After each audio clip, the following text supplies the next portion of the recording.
ఏది పడితే అది విచక్షణ లేకుండా మాట్లాడేస్తే రేపొద్దున్న నా పరిస్థితి ఏంటి అని కూడా ఆయనకి తెలియడంలే. ఇక్కడేం చేయలేడంట గాని దేశ సమగ్రత కాపాడతాడంట. ఇక్కడున్న వాళ్ళకి ఒక మాట సార్, ఒక్క మాట ఇన్సిడెంట్ జరిగింది. నేను చంద్రబాబు నాయుడు గారితో మాట్లాడతాను. విషయం ఏంటో తెలుసుకుంటాను అని కూడా చెప్పలేనటువంటి పొజిషన్‌లో ఉన్నటువంటి పవన్ కళ్యాణ్ గారా సార్ తొక్కి నారలు తీసేది? వైసీపీ వాళ్ళు అడిగినందుకు గూండాలు, రౌడీలా? ఆ భాషా విధానం ఏంటి సార్ నాకర్థం కాదు. రాజకీయాన్ని భ్రష్టు పట్టిచ్చేస్తున్నారు వీళ్ళొచ్చి. ఒక ఏదైనా ఒక ప్రశ్న వేయడం పాపం. అంతకుముందు ఈయనే కదా ప్రశ్నించే గొంతుకని నేను అన్నాడు. ఎదుటి వాళ్ళు ప్రశ్నిస్తుంటే నీకెందుకు అంత ఇబ్బంది అవుతోంది? మీ పార్టీ నాయకులు ప్రశ్నిస్తుంటే నీకెందుకు అంత ఇబ్బంది అవుతోంది? అంటే నువ్వు చేసేది తప్పన్న విషయం నీకు తెలుస్తోందిగా. ఏ రకంగా మీరు అంత నిస్సిగ్గుగా మాట్లాడటానికి ప్రయత్నం చేస్తున్నారు మాకు అర్థం కావట్లేదు. అరవ సిరిధర్ని సార్ పార్టీ నుంచి సస్పెండ్ చేశానని చెప్పాడా? తీసుకెళ్లి ఢిల్లీలో మొన్న మీటింగ్లో కూర్చోబెట్టాడు. ఈయన మళ్ళీ క్రిమినల్ బ్యాక్గ్రౌండ్స్ ఉన్న వాళ్ళు రాజకీయాల్లో ఉండకూడదని స్టేట్మెంట్ ఇస్తాడు. అసలు ఒక్క మాటకైనా ఇతను స్టాండ్ తీసుకోగలుగుతాడా? ఒక్క మాట మీదైనా నిలబడగలటువంటి సత్తా ఇతనికి ఉందా? ఇక్కడ బుట్టా అక్కడ బుట్టా అంటాడు, అక్కడ రాజధాని ఇక్కడ రాజధాని అంటాడు, ఈ రోజు అవునంటాడు, రేపు కాదంటాడు. ఎలక్షన్కి ముందు కులంతో నన్ను గెలిపించండి అన్నాడు, ఇప్పుడు అసలు నాకు కులాన్ని అంటకట్టద్దనే చెప్తున్నాడు. ఇటువంటి మనిషి నిజంగా పుట్టబోడు పెరగబోడు సార్. నిజంగా ఇట్లాంటి ఏమంటారు అవగాహన లేనటువంటి అసమర్థ నాయకుణ్ణి కలిగి ఉన్నటువంటి జనసేన కార్యకర్తల్ని, ఆ సోదర సోదరీమణుల్ని చూస్తుంటే నిజంగా చాలా బాధేస్తోంది. వాళ్ళు కూడా తెలిసి తెలియని మాటలతో మరి ఇష్టారాజ్యంగా మాట్లాడుతూ వాళ్ళ భవిష్యత్తును నాశనం చేసుకుంటున్నారు వాళ్ళు. వాళ్ళ మీద జాలి పడతా ఉన్నా నేను. ఈరోజు కోపంగా కూడా మాట్లాడట్లా, జాలి పడతా ఉన్నా. ఎందుకంటే యథా రాజా తథా ప్రజ సార్. ఎందుకంటే పవన్ కళ్యాణ్ గారికే ఏం తెలీదు. మరి ఆ కిరణ్ రాయల్ లాంటి వాళ్ళకి కానీ, ఆ కీర్తనకు కానీ, ఆ రాయపాటి అరుణకు కానీ, నిన్నగాక మొన్న పంతం నానాజీ అంటే ఎవరో నా కొడక అని మాట్లాడుతున్నాడు జగన్మోహన్ రెడ్డి గారిని పట్టుకొని. తోలు రుచి చెప్పులు కుట్టేస్తామన్నటువంటి విషయం భవిష్యత్తులో తెలియట్లా. ఎందుకంటే మా నాయకుడు చెప్పారు కదా జగన్ 2.0 అని చెప్పని. అప్పుడు సార్ కేవలం జగన్మోహన్ రెడ్డి గారే వీళ్ళు ఏం మాట్లాడినా కూడా సరే ప్రతి ఒక్కళ్ళకి భావ ప్రకటన స్వేచ్ఛ ఉంటుంది.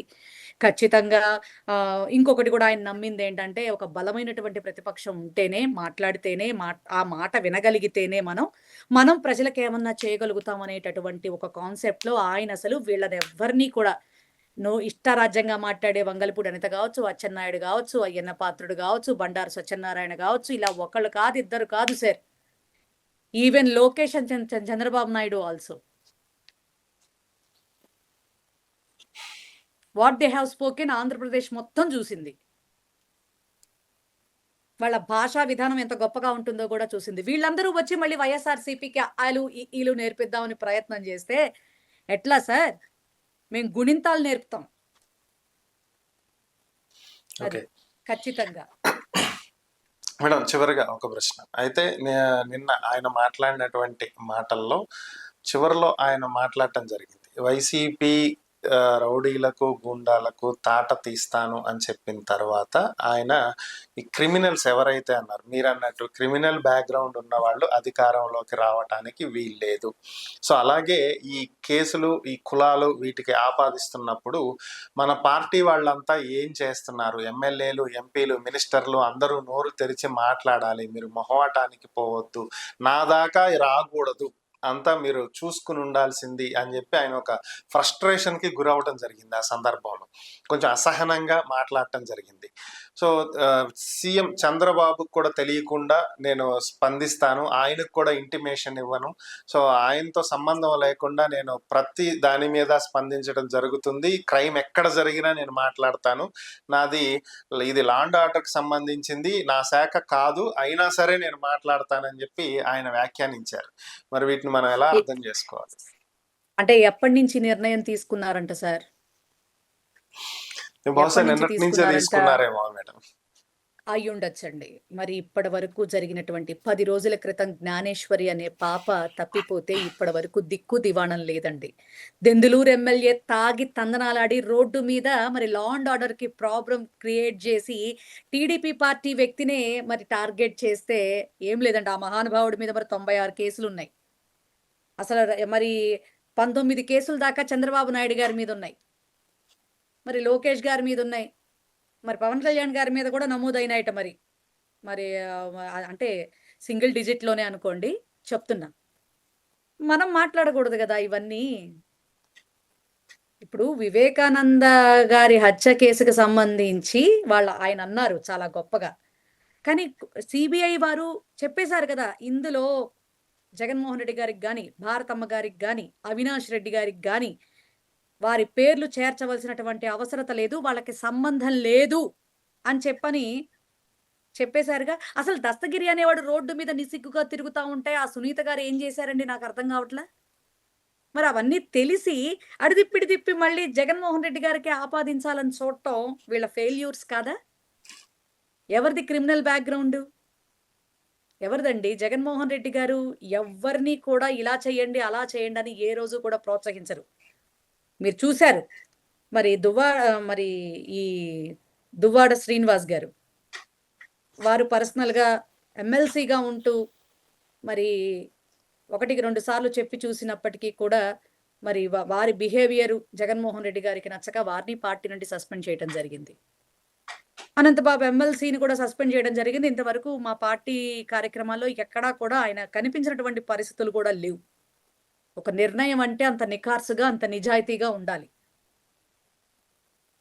ఇది ప్రపంచం. తప్పులు జరగకుండా ప్రతి ఒక్కళ్ళు నిలబెట్టేస్తారని కాదు. ఆ తప్పు జరిగినప్పుడు ఒక నిజమైన, నిఖార్సైన, నీతి కలిగినటువంటి నాయకుడు ఎలా రెస్పాండ్ అవుతాడు, అతను ప్రజలకి ఎంత అకౌంటబిలిటీ చూపిస్తున్నాడు అనేది మాత్రమే ప్రజలందరూ కూడా కౌంట్ చేసుకోగలుగుతారు. ఆ విషయంలో జగన్మోహన్ రెడ్డి గారు ఈజ్ నంబర్ 1. ఓకే. అది. Thank you madam. ఖచ్చితంగా. ఎందుకంటే ఒకే ఒక్క మాట ఫైనల్‌గా సార్. చెప్పండి ఒక మేడం. మాట, చెప్పండి. ఒక బాణం, ఒక సీత అని రాముడు ఎంత గొప్పగా ధర్మాన్ని పాటించాడో, అంత ఉన్నతంగా ధర్మాన్ని పాటించేటటువంటి వ్యక్తి జగన్మోహన్ రెడ్డి గారు. ఈ రాష్ట్రానికి 29లో ఆయన సీఎం అవుతారు.